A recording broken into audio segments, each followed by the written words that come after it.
Sophia and I were just laughing about the fact that because we live in the San Francisco area, we're both probably going to end up with, like, software engineers of some sort just because that's what's readily available to us at all times.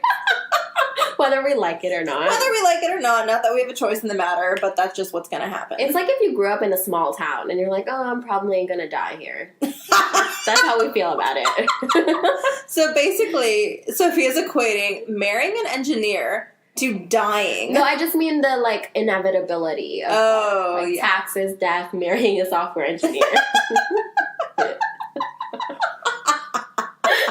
And we're laughing, but really it's not that funny. So we'll check in with you guys in 5-10 years, see where we're at. I'm guessing my software engineer is going to work at a mid-sized startup. I feel like that's just going to happen. That's just the way it's going to play out.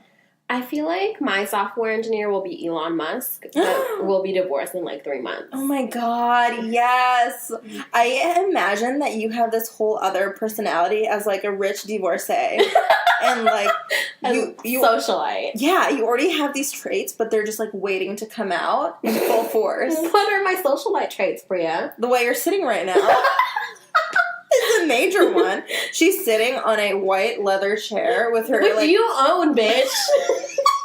This is your house. It's not the chair. It's the combination of you and the chair. Okay, please narrate to the audience. Okay, so Sophia is in, like, very, like, fancy black and white, very chic garb. It's from H&M. That does not negate the chicness.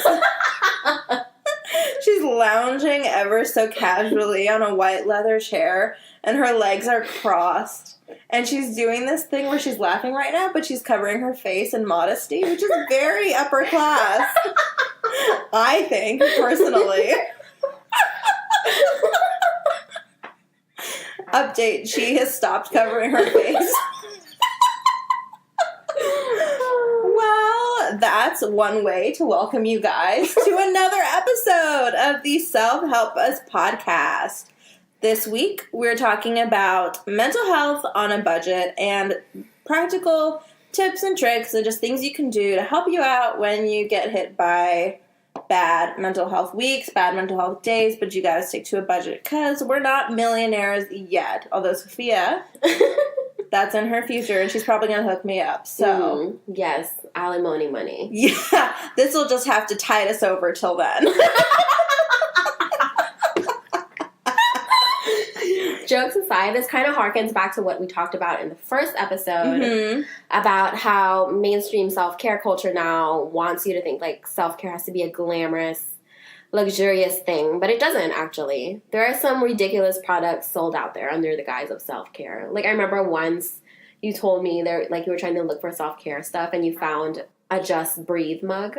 A Just Breathe mug, yeah I remember that. Just a mug with Just Breathe on it. Which, to be fair, is a great reminder, but, like, you don't need the mug to remember that. Yeah.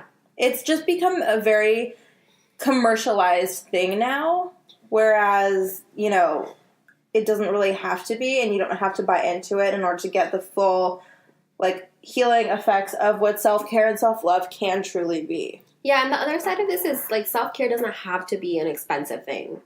And it also doesn't mean that you're always doing things that are comfortable necessarily.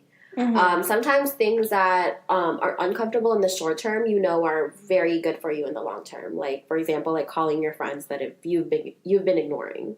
Yeah, and I mean, these things, most of these things really, are things that I have actually put into practice and done, especially when I've been suffering from a particularly nasty bout of depression or anxiety. So, you know, a lot of the times when I hear other people say, like, oh, just, like, do this and you'll be fine. I mean, I kind of roll my eyes. I'm like, okay, Shirley. Like, sure thing. I will try that. I don't actually know anyone named Shirley. It's just a placeholder. But these tips and tricks that we're telling you about, like, we've actually done them before, and we can, like, recommend them from previous personal experience. Yeah, and I just want to remind you guys that it's not shameful to take care of yourself. When you're broke or just plain hard on yourself, like I am, like it seems lazy and a waste of money to take care of yourself. Mm-hmm. But when you spend more time cultivating yourself, it's like you're preparing yourself for the hard times that you will have in the future. Yeah, even if you're not going through a hard time right now, that in no way means that you can't still invest time in yourself. Yeah, actually having it be a part of your routine, whether it's weekly, twice weekly, maybe daily, that's good for you overall. And it's not a morally horrible thing to just give yourself a break once in a while. Abso-friggin-lutely. And being on a budget doesn't mean you're not allowed to do it also. Yeah, exactly. So. A lot of times, like when I'm on a really, really strict budget, let's be real, towards the end of the month. Too much matcha latte for you? Too many matcha lattes. You know me. Too many rose quartz crystals. Just crazy spending, willy-nilly. Not really, guys. I'm not that crazy. But when my wallet gets a little strapped is when I get really creative with the kinds of things that I can do. And those are the kinds of things that tend to stick around in my routine because not only are they like wallet friendly, but they've actually been the most helpful to me. So remember, you don't have to buy into capitalism to like make your mental health better. It's all there for the taking. You just have to know what works for you, first of all, and then find a way to get it to work for you on your budget, whatever that might be. Yeah, speaking of products, we had this topic scheduled for a long time because it was really important to us. But also we were partly inspired by it because someone in Priya's life bought her like a tiny little tub of aromatherapy dough.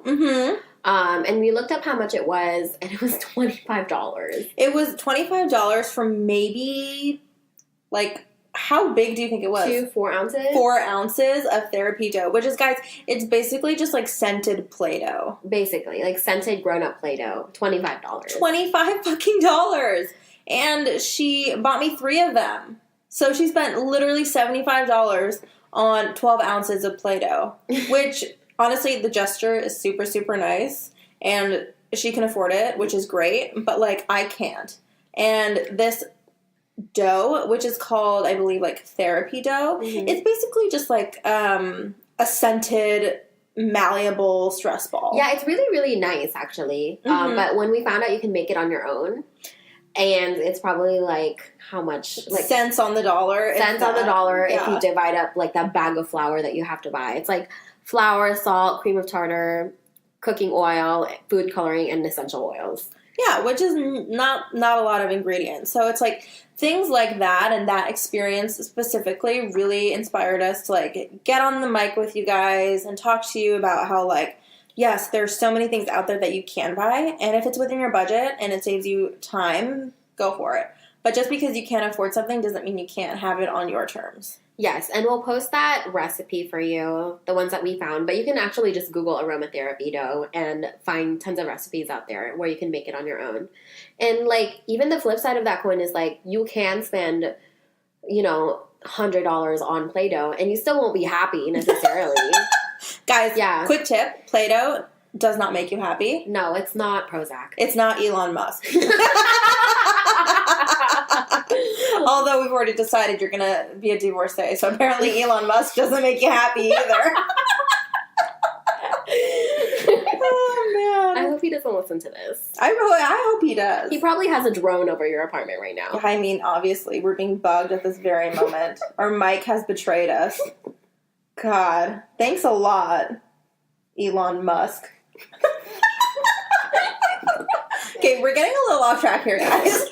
Let's just get back on track. I'm cracking up because you can only call him by his whole name. That's true. What am I supposed to call him? Mr. Musk? That sounds like weirdly dirty. Doesn't it? Sorry, Grandma. I feel bad if she's listening. Now, let's just get into some topics. We'll throw them out there, kick them out there one by one, and we will take you guys on this mental health on a journey, on a budget journey. Mental health on a journey. Like we're going on a journey, but we're staying at a hostel. Yeah, exactly. That's it. We're having a life-changing around-the-world trip. We are sleeping in the park is what we're doing. Some nights we're sleeping in the park. Other nights we're sleeping in hostels. The nicer nights when we have something to celebrate. First things first, honestly, and this is probably the most important part of my, not only like maintaining good mental health, but lifting me out of like anxiety or depression, is therapy. Mm-hmm. And I know that therapy is fucking expensive as shit. Not only that, but it's really, really hard to find a therapist. Yes. Which is ridiculous. Mm. Do you have any, like, trying to find a therapist stories or anything? Well, I've had a therapist for a while now, and I don't have health insurance, and I know that can get really expensive, like up to $150 per session.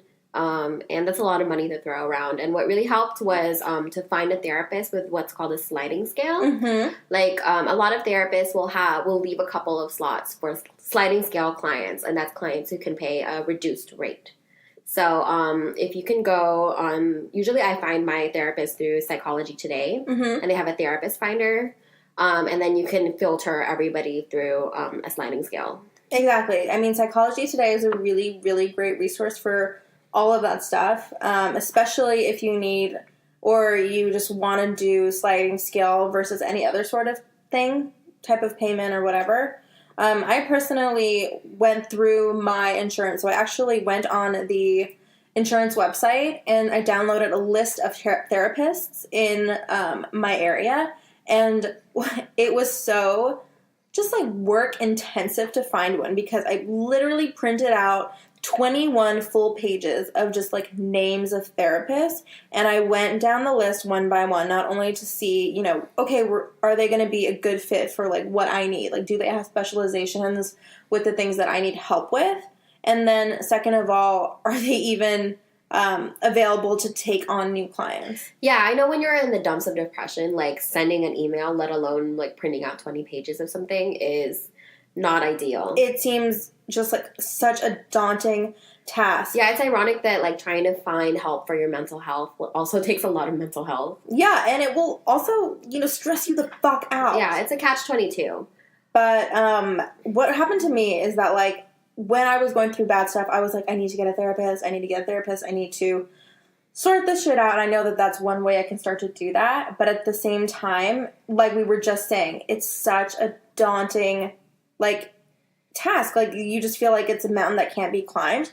And then a couple months pass, and you're starting to feel better, and then things are getting back to normal, and then all of a sudden you're like, oh, I guess I don't need a therapist anymore. Yeah, you will feel better. You will. Like, I know sometimes it really doesn't seem like it, and you can't find the end, but you will. Yes. And when you get there, go to Psychology Today, or, like, follow the rest of our tips. But go ahead. Exactly. That's exactly what I was going to say, is because when you start to feel better, you trick yourself into thinking, oh, I'm better now, I don't need a therapist. But that's actually the time you need to get on it, because you have mental health on your side, and you have, like, the better ability to handle, like, a little bit of stress and anxiety concerning finding a therapist. So if you're not feeling, you know, your best right now, and you don't feel like you have the energy to find a therapist, I mean, I went through that same exact thing, but the minute you start to feel better, try and do a little step towards it every single day. I'm not telling you to block out, you know, an entire afternoon or whatever on a weekend to do this, but you can start making little steps every single day.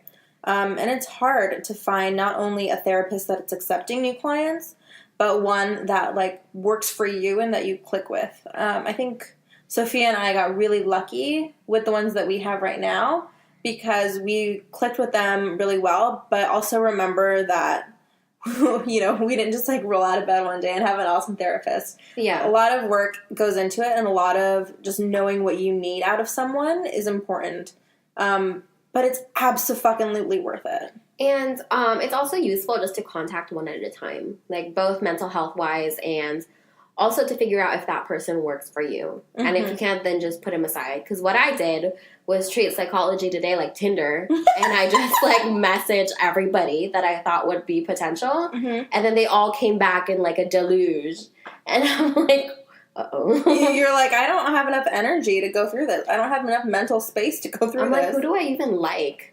I know, it's so hard to figure out. But finally I did, but pro tip, don't do that. Yeah, one step at a time.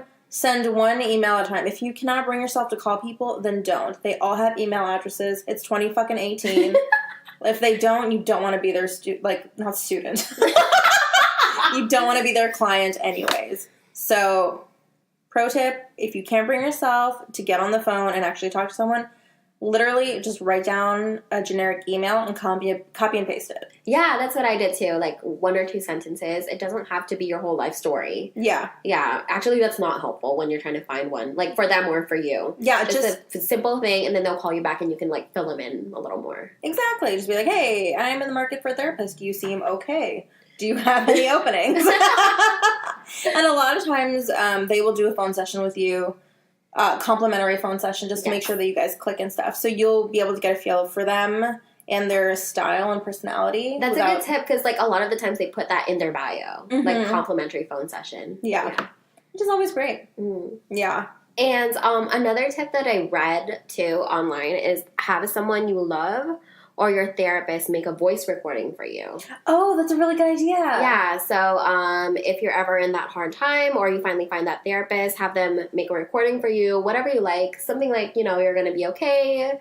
We love you. We'll miss you if you're gone, so don't do anything, that sort of thing. So it just helps to have that human connection. Mm-hmm. If you don't have the energy to like actually reach out to someone, just to have that on hand.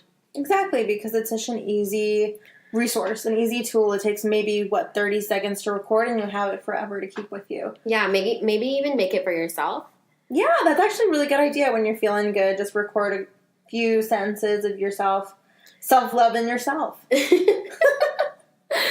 And another amazing thing that I found online too is a lot of people with depression suffer from seasonal depression, or even if you just suffer from regular depression, you don't want to be outside. Which actually could be good for you. And I know, like, I hear you guys, like, rolling your eyes, like, those self-care tips, like, take a walk, do yoga. Like, I get it. I've been there. I'm fucking depressed. I don't even want to stand up right now. I get it. You assholes. So what you can do is you can go to websites that have webcams of faraway places. There's one called EarthCam. I tried that one, and it has ads, but like after that ad is over, like it's pretty much uninterrupted, and I saw Times Square. Oh. Yeah, and it's just like oddly soothing just to watch it and also like just to hear it in the background. So like if you don't feel like going outside, that's a thing. And there's also Skyline webcams. One thing that I love to do is I have actually a playlist on Spotify called Nature Sounds, and I will pop in headphones, put that on pretty loud, and either close my eyes or like open a window, sit in front of it, and close my eyes. And that usually does the trick if I'm just like, okay, I'm not going outside today. I don't feel like even having a minuscule chance of running into anyone I know, but I feel like I need to do this for myself. That always does the trick for me. And regarding like not being able to exercise when you feel bad, I know we have high standards of like what you're supposed to do, like what your body is supposed to do and how much you should push it so you can feel better. But I think I read something that was like, if you're surviving, like your body's already doing a good job. Yeah, which is true. Yeah, just leave it there. When I feel myself coming into a mood, I call it, I go into what I call minimum mode, which is like I just do the minimum just to get through whatever it is that I'm going through, and I know it's a cycle. And now I'm down, but the next time, maybe next week, next couple of weeks, I'll be up again. So all I have to do is get through that, and I'll be okay. Just minimum mode. Yeah, exactly. And when you feel like, okay, minimum mode, I really like that, by the way. Yeah, it keeps you from destroying yourself during that time, and then once you're up, then you'll have less consequences to deal with. Yeah. It's also just a way, it's just like a nice way of saying how you feel in that time. Yeah. You're giving yourself permission just to be. Yeah, just to do the minimum, get through the day, and be fine without, like, judgmental, like, terms that you use to label yourself. Yeah, and it gives you time to cancel plans, too, if you know you're not going to be up for it, so you're not going to be ditching your friends like an asshole. Yeah, exactly. Speaking of ditching your friends and, like, avoiding people, one thing that I find not only negatively affects my mental health when everything is fine, but, like, brings me down the bad rabbit hole is fucking social media, specifically Instagram. When I'm having a bad day, you know, mental health wise, I need to get the fuck off social media. Mm-hmm. Because not only, but like it's really fucking hard. Because Instagram specifically, it's designed to keep you scrolling. And like I follow a bunch of like Insta models and all this stuff. And then I just constantly scrolling and comparing, and my mental health slowly deteriorates with every swipe. And it's just so stupid. So if you're not feeling good, one thing that you can do for yourself is actually to not do anything, which would be not go on social media.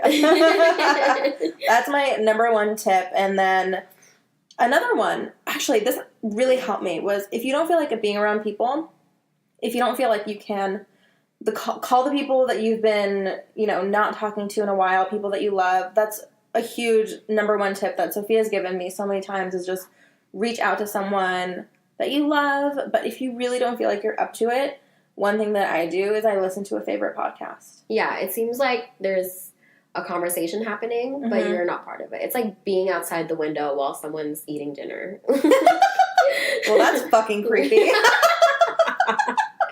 Like Oliver Twist style. Yeah. He feels like he's full, but not really. Yeah, well, he was on a budget too. So. Minimum mode. For Minimum real.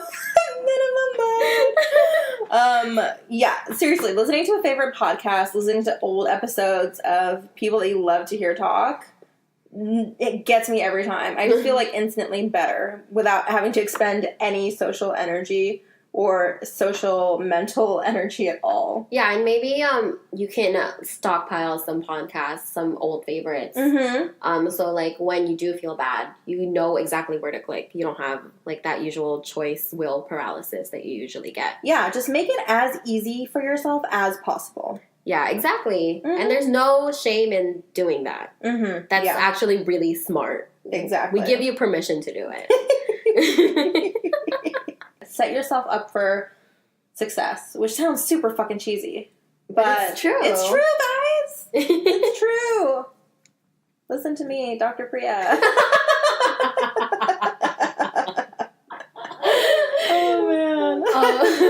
You're not a doctor. I'm not a doctor. Even from Caribbean med Well, school. I am doctor, but it's DOCTER. Dr. Priya. But it's like in Comic Sans. Yeah, it's all in Comic Sans, so you know it's not real. You know I'm playing a joke on you. Can you imagine if I was a doctor? No. Yeah, exactly. Speaking of doctors, Mm-hmm. let's chat a little about nutrition, shall we? Let's have a little gab sesh. We sound like, you know, those who? like those like PSAs on videotape that your health class teacher would put in. And everybody has like 70s clothes. Oh, And yeah. they're using like you know, like hip teen slang. Well, first of all, Well, Priya, let's have a little gap sesh. So this is what your period is like. It's when your uterus sheds its lining. Isn't that totally tubular? yay! Also, I love that you just have like 70s slang offhand, like on hand, like totally tubular, groovy, dude. I don't even know if we're in the right area. I think groovy is. I think tubular is. It sounds right. I can imagine an old person saying that. We'll go with it. Yeah, you guys, it is what it is now. Welcome to New 70s slang. If there's an old person listening to this, please email us. Oh yeah, if anyone has really cool, weird slang that no one uses anymore, but you want to get people to start using, email us what the slang is, and we will start using it on the podcast. It'll be great. No, that should be like our new sponsorship opportunity. Like, hey, if you just want us to use this weird word, like, just pay us and we'll do it. And we'll do it with a straight face. Yeah. We'll just work it ever so seamlessly into conversation. You know what? What? Priya? Mental health is so fetch. Oh my god. Mean Girls, best movie. All of you guys who have not seen Mean Girls, turn off this podcast right fucking now and go watch Mean Girls. Seriously. I mean, who do you even think you are? Like, how dare you? It's all right. Don't. How dare you? Stop it. I know. I'm shaming our listeners, but it must be done, and I'm not going to apologize. Whoa. Okay, I will. I'm so sorry, guys. Okay. What else? Oh, drink water, guys. Yeah, I know you're already, like, I hear the eyes rolling, like, wetly. Ew. Wetly rolling? I hear that viscous fluid inside your eyeball. Guys, stop rolling your eyes. But, yeah, it is important. Yeah, you gotta drink water, and I've been having some good weeks lately, so I'm pretty happy about that. But I still have it on my to-do list to drink 32 ounces of water every single day. And I know that doesn't seem like a lot because the recommended is 64 ounces, but you know what? 32 is a good goal for me. So, yes, just like everything else in mental health and life in general, people are going to tell you, this is what you got to do. There are going to be guidelines and rules on what's best for you, but just make it work for you. 32 ounces is as much as I can do on a day-to-day basis. It's more than I was doing before, and it's good enough for right now. I just want to point out that Priya is the kind of person that puts drink water on her to-do list. I just want you guys to know that. I mean, I am who I am, okay? She says that she takes literally a sip of water. Literally, you guys. But yeah, speaking of being, like, uber hyper-organized, actually, for me, scheduling self-care helps me bypass that feeling where it's like I don't deserve it and I shouldn't be so lazy right now. So when you say you schedule in self-care, what does that mean exactly? I actually put it in my calendar. Like, from 8 to 9, I will do this. From 9 to 10, I will call this person. Okay. And so you schedule in activities, not just block off periods of time. No, it's specific activities. Mm-hmm. Because, first of all, like, life goes fast and you're always going to have a good reason to put off self-care because you're like exactly like me, you're that kind of person. But second of all, it also helps you bypass that negative feeling. Did I already say that? Like, that you don't deserve it? Yeah, but you can say it again. Sure. It helps you bypass that negative feeling like you don't deserve it. Because you're like, look, I put it in my calendar. I gave it a name and a time. Mm-hmm. So look at you. Good job. You did it. Exactly. Another check off your to-do list, which is something I like doing. There's no better feeling, guys, than checking off something on your to-do list, which is why I put water on there. It's not only a reminder, but it also feels good after I do it. Yeah, set that bar low when you're not feeling well. Exactly. It's not a bad thing, I swear. Minimum mode, guys. Nothing shameful about it. Rejoice. Celebrate minimum mode. I really love that. Oh, it's such a good phrase. Yeah, somebody please, like, put that in calligraphy and send it to us. Oh my gosh, put it on like a t-shirt or a tote bag or like a hat, or like carve it into a bangle. Carve it into a tree. And it'll be there for all eternity. No, we like nature. Leave only footsteps. I'm not saying cut the tree and then carve it into the dead stump. No, but you shouldn't carve things into trees. It harms them. Fine. If someone out there does carve it, though, send me a picture. Don't! Do not encourage this behavior. Anyway, we're moving on. And then I just want to bring to you guys' attention certain apps that I use that are super helpful. Mm-hmm. I don't know if Priya has any, but my favorite breathing app is called the Essence app. It's just Essence Breathing. You can search it. I believe it's also on Android. So what do you mean by breathing app? Is it just breathing exercises? It's a breathing exercises. It is a breathing exercises. You're morphing into your socialite accent, girlfriend. You haven't met Mr. Musk yet. Stop calling him Mr. Musk. Well, now that you made me start, I can't stop. Bide your time. Mr. Musk sounds like a perfume magnet. Yeah, that's true.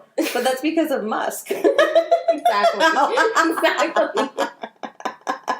So what were you saying? As I was saying, before we talked about my ex-husband. Future ex-husband. My goodness. The Essence app, it's a single breathing exercise. That's what I was trying to tell you. And that's what I love about it is because it's so simple and literally just open it up. It's based on the 4-7-8 breathing meditation, Mm-hmm. which is, I believe, inhale 4 seconds, hold it for 7, and exhale for 8. And you just open it up, and it will literally tell you on the screen when to do those 3 things. There's also a visual that's like a blue circle, like expanding and Contracting. Thank you. That also gives you a visual cue. And if you don't have any of those, you can also just close your eyes, and there's a sound that will tell you when to do each of those things. So, like, super simple. If you're in minimum mode, you can absolutely do that. I also love, speaking of nature sounds, I love rain. Just rain and nature sounds. And also, weirdly, like, he also has some ambient sounds that are non-nature. Like white noise? Like white noise, like washing machine. Ooh. Like fan. Oh, okay. Yeah, and then you can also like remix those sounds. So you can put washing machine and thunderstorm together. You get creative. Yes. Oh my goodness. You can create like a whole soundstage. This is my depression mix.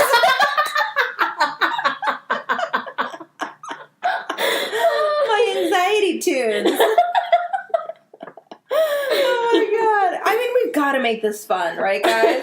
We're all going to suffer the same thing in millions of different ways. That's true. So we got to make it fun. We got to laugh while we can. Because I guarantee you, no matter how down I am, if Sophia sends me some shit called depression mix, I will at least crack a smile. I mean, out of anger, if nothing else. Like, Sophia, what the fuck is this? There will be a reaction. That is for sure. Yeah. Which is one step ahead of being numb, which is always, always good. Always good. I also love the Breathe meditation app. Just breathe, the word breathe. And then you kind of take a little like personality quiz before you start meditation, which I love. I love quizzes, but not the ones that you get graded on. It's the ones that tell you like which One Direction band member you're gonna like end or up like divorcing what one flavored day. jelly bean are you? Yeah, like stupid stuff. Yeah. I love it. So the Breathe meditation app, it asks you how you feel physically and mentally, and then it kind of recommends a meditation for you. Very cool. And then the last thing I'd like to say is the 7 exercise app, which is just... Is it just called 7 Exercise? It's just called 7. Oh, cool. I think it's based on like a New York Times article that proved like if you do the 7 minutes of exercise, it's enough to like keep up your physical health. Oh, very nice. Yeah, but I love that it's just 7 minutes, and then you can click that off, and you're like, I did something today. I'm not worthless. Yes, So. exactly. Always a great feeling. Well, that's awesome. I don't think I have any apps I can recommend, but I'm definitely going to check out a couple of those. They seem really helpful. I do have a to-do list app on my phone called Things, but I've been using that for years and years, and it's really just a to-do list app. That's where I write down that I have to drink water. It's so helpful. Okay. And if you're not into apps at all, like I love the 5-4-3-2-1 mindfulness exercise. Oh, what's that? Super easy to remember. And you just list 5 things you see, either just to yourself or literally just write it down. But 5 things you see, 4 things you hear, 3 things you can touch, 2 things you can smell, and 1 thing you can taste, even if it's just your tongue. And that's just to bring you to the present. If you're feeling super loopy or anxious, that's something that's just really simple that you can do in any moment, whether it's a job interview or you're just at home. Right, you can basically just use it to ground yourself. Yeah, if you can count, you can meditate. Yeah, that's a great motto. We should call it the meditation people and have them be like, this is your new slogan. If you can count, you can meditate. And also, an article that I also wanted to give you guys is called How to Avoid Wasting Time When You're Blue by Beth McCall. And I love her as a writer in general. I'm looking forward to her book, which we'll probably read for this podcast. Ooh. And she also suffers from depression, and the way she writes about it is so apt. And it's like she just took the words out of your brain. So I like how you said brain, not mouth. no, because if you were able to take the words out of my mouth, that means I would have been able to express it myself. Oh, that's true. That's true. But it's from my From brain. your brain. I know what I said. I know. I know you know. And I know that you know. Never mind. Let's keep going. I wanted to see where you were going with that. I was going absolutely nowhere. I was just stranded on the desert road. That's it. No gas. Staying right there. So to give you a sample of her work, let me read a quote. You can calmly accept that if you want to have something, you will need to reach out and take it. You have to fill your own belly with food. It is as terrifying and as easy as that. Your best life will not be handed to you by the universe, but that's okay. Because the universe doesn't know what you want. The universe is like that great aunt you have who smells like medicine and knits you a jumper for Christmas that's 2 sizes too big and has 3 sleeves and says... 3 fucking sleeves. And says, from your Aunt Margaret on the front, even though that's not her name. That's nobody's name. Yeah, who is named Margaret? My future child. Son or daughter. She's saying that's what the universe is like. Yeah, that's true. It doesn't know what you want, so you have to go out and take it yourself. So I love her writing. We'll post that also. Yes, definitely we will. One of the last things that I wanted to mention is, well, okay, 2 things, guys, 2 things. The first thing is something that's helped me out personally a lot of times is journaling and just writing everything down, getting it on paper, even typing it on my computer sometimes does the trick, but really handwriting things is how I find it to be most effective. And if you don't, if you have like hand problems or you like just don't want to write things down, then even recording you say stuff out loud, like recording your thoughts, how you're feeling, your voice, all that stuff on your phone and then playing it back for you to hear. Yeah. Is extremely helpful, not only in, like, having you realize, like, where you are in your, on a scale of, like, your mental health, but also just to, like, kind of ground yourself and, like, put things into perspective a little bit. And the point is to get it out of your head, because in your head, things are so much bigger than they are. Mm-hmm. And then when you talk, it brings it out into the light and you see it for what it really is. Yeah, exactly. And that's why, like, talking to a therapist or talking to a friend is helpful. It's because everything comes out and it's out in the open and you just get it out of your fucking head. Yeah, or talk to yourself. Yeah, talk to yourself. Mm-hmm. Also want to talk to you guys about sleep. So one thing that I've noticed when I'm depressed or have bad anxiety is that I don't want to get out of bed. What a wonder. Who could have thought? But I don't sleep the entire time I'm in bed. I stay awake, but I'm just lounging. I like that I said lounging instead of, like, it's like a glamorous I know, thing. right? Like I'm fucking Elizabeth Taylor or something. But when, in the past couple of hard bouts, I only use my bed to sleep in. If I'm not sleeping, I have to get the fuck out of bed. I can lounge on the couch. I can lounge on the fucking floor. But if I'm not sleeping, I'm not in bed. Yeah, your self-care, it shouldn't put you in a worse place than you were before. Exactly. That's usually what you can tell, how you can tell between, like, self-care and self-destruction. Mm-hmm. But I max out at 10 hours in terms of, like, hours of sleep. So if I'm sleeping more than 10 hours, I have to get myself out of bed. If I'm not sleeping, I'm out of bed. And also, gravity blankets really help. I know that when I have, like, a heaviness in the blanket form, not in the mental form, on top of me when I'm sleeping, it helps me sleep a lot more. But gravity blankets are fucking expensive as shit, and this is mental health on a budget. So here is one poor woman's tip. Get 4 fucking blankets, put them all on your bed, layer them up, and jump on in. Cool. Yeah, it will give you the weight that you need on top of your body, and also it's free, so that's nice. It'll get warm, you might need a fan, but it fucking works. I will tell you that much. Also, like, if you can, put the comforter under your mattress when you're making your bed, and you just, like, slip right on in, like you're in a letter and it's an envelope.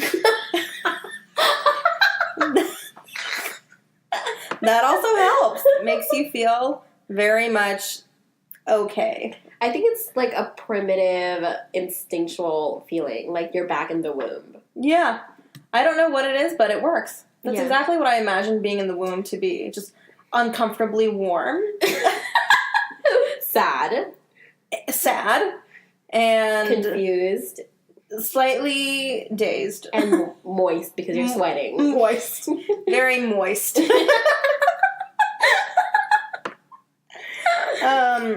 Also, go see dogs, guys. Dogs are really great. Dogs always help me out when I'm feeling really, really fucking shitty. Or, if not dogs, then other animals. Pet therapy is a real thing. Mm-hmm. Your mood levels really do rise. That's the word. Yeah. Thank you. You're welcome. Always here for you. Rise when you play with pets. And then, if there's any other thing that Priya wants to say? I think my list is pretty much exhausted. Is there anything? Well, I'd love to leave you guys with just the thought that if you have a friend with depression, taking care of yourself is also really important. Don't let your friend steamroll you just because they're depressed. Yeah. Or have mental illness. Even if they have mental illness, of course, be understanding, but it's not an excuse for bad behavior. Being a martyr and letting yourself be abused is also not good for anyone. So take care of yourself. Yeah, and in terms of, like, being a martyr and, like, being abused, it's just basically saying, she's just basically saying, like, you have, okay, this is how I like to think of it. I'm sorry, I'm hijacking your point. No, I love it. Everyone has a cup. It's not a real cup, although you may have real cups in your life. This is...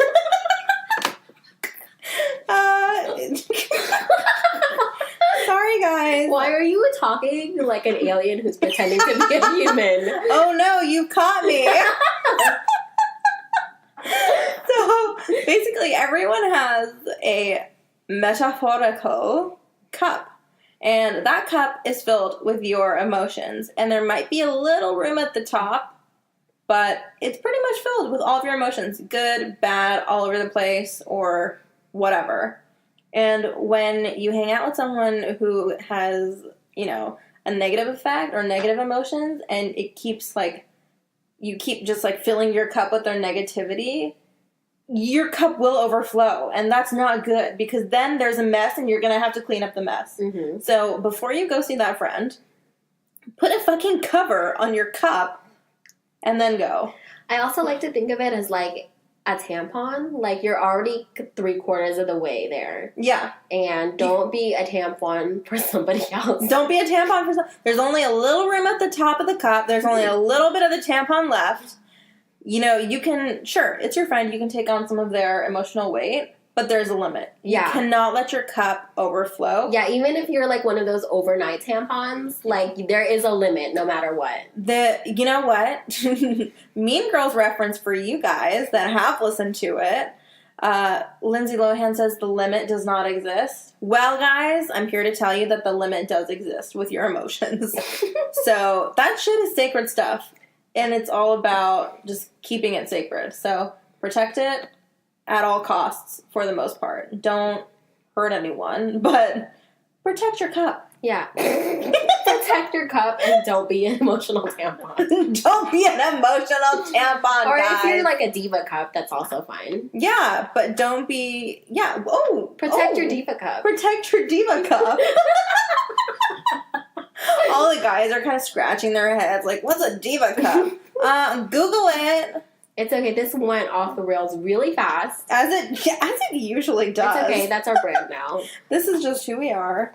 We'll post all of the links on our social media, and we love you guys. Thank you for listening. This was a very important topic for us. Yes, and if you also have any great mental health tips or anything like that, feel free to email us at selfhelpuspodcast@gmail.com.